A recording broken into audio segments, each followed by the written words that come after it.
తెలుగు రాష్ట్రాల్లో నామినేషన్ల పర్వం ప్రారంభం కానుంది. 4వ విడత లోక్సభ ఎన్నికల నోటిఫికేషన్ విడుదలైంది.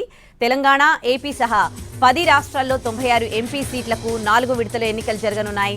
ఆంధ్రప్రదేశ్లో 175 అసెంబ్లీ నియోజకవర్గాలు, 25 పార్లమెంట్ నియోజకవర్గాలు, తెలంగాణలో 17 లోక్సభ స్థానాలు, 1 అసెంబ్లీ స్థానానికి ఉప ఎన్నిక జరుగుతుంది. నేటి నుంచే నామినేషన్ల స్వీకరణ ప్రారంభమవుతుంది. ఈ నెల 25 వరకు నామినేషన్లను స్వీకరిస్తారు. ఈ నెల 26న నామినేషన్ల పరిశీలన, 29న నామినేషన్ల విడ్రాకు అవకాశం ఇచ్చింది ఈసీ. పోలింగ్ మే 13న జరుగుతుంది. జూన్ 4న కౌంటింగ్ ఉంటుంది. సో ఇవాల్టి నుంచి నామినేషన్ల స్వీకరణ ప్రారంభమైన నేపథ్యంలో మరి ఏ పార్టీల నుంచి ఎవరెవరు అభ్యర్థులు నామినేషన్లు వేయనున్నారు, పూర్తి డీటెయిల్స్ తెలుసుకుందాం.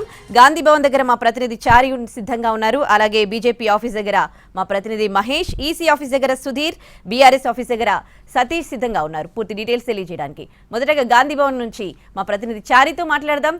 చారి, ఇవాళ కాంగ్రెస్ పార్టీ నుంచి ఎవరు నామినేషన్లు వేయనున్నారు, ఎట్లాంటి ఏర్పాట్లు చేసుకుంది కాంగ్రెస్ పార్టీ, పూర్తి డీటెయిల్స్ ఏంటి? ఇవాళ నుంచే నామినేషన్ల ఘట్టం ప్రారంభమవుతున్నటువంటి నేపథ్యంలో పార్టీకి సంబంధించి ఇప్పటికీ 17 పార్లమెంటు నియోజకవర్గాలు, 14 పార్లమెంటు నియోజకవర్గాలకు అభ్యర్థులను ప్రకటించింది.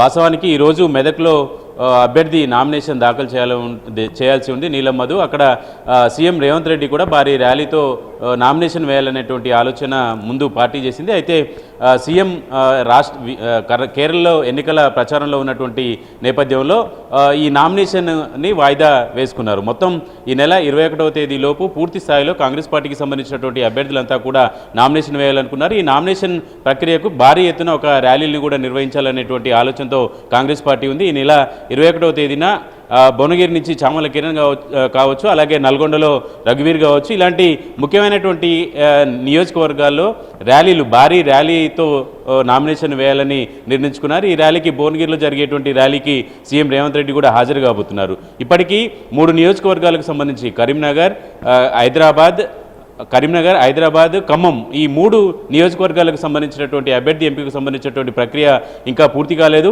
ఈ రోజు లేదంటే రేపు ఈ 3 నియోజకవర్గాలకు సంబంధించినటువంటి అభ్యర్థుల ప్రకటన కూడా ఉండేటువంటి అవకాశం ఉంది. ప్రస్తుతం కాంగ్రెస్ ప్రకటించినటువంటి అభ్యర్థులకు ఇప్పటివరకు ఈరోజు సాయంత్రం వరకు బీఫామ్లు కూడా ఇచ్చే అవకాశం ఉంది. కాబట్టి బీఫామ్లు తీసుకున్న తర్వాత అభ్యర్థులు పూర్తి స్థాయిలో నామినేషన్లని ప్రతిష్టాత్మకంగా తీసుకొని ర్యాలీలు నిర్వహించి నామినేషన్లు వేయాలనుకుంటున్నారు.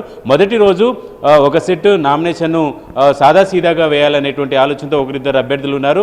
మిగతా నియోజకవర్గాల్లో అభ్యర్థులంతా కూడా భారీగా ర్యాలీలతో వెళ్ళి పార్టీ ముఖ్యమైనటువంటి నాయకులందరితో ఈ ర్యాలీని తీయాలనేటువంటి ఆలోచనలో ఉన్నారు.